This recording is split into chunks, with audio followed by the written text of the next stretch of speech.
நிழல் தரும் மரங்கள் நிறைய இருந்தாலும் ஆலமரத்திற்கு என்று என்னைக்குமே தனி சிறப்பு உண்டு. அது ஏன் தெரியுமா? ஆலமரத்தின் அடியில் மக்கள் பலர் ஒரே சமயத்தில் நிழலாறலாம். அதே போல ஆட்சி புரிந்த மன்னர்கள் 1000 இருந்தாலும் பரம்பு நாட்டை ஆட்சி செய்த பாரிக்கு என்றைக்குமே தனி சிறப்பு உண்டு. அவனது புகழ் தமிழ்நிலம் எங்கும் பரவியது.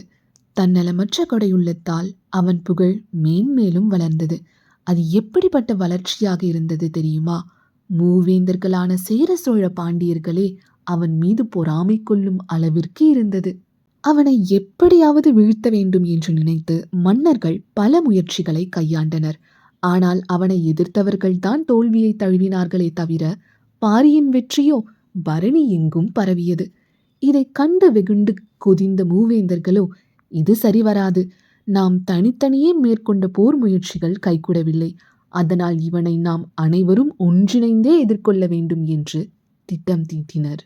வீரத்தால் சாதிக்க முடியாததை வஞ்சினம் வீழ்த்தியது. வென்றவர்களின் பெயர்கள் இன்று வரை தெரியவில்லை.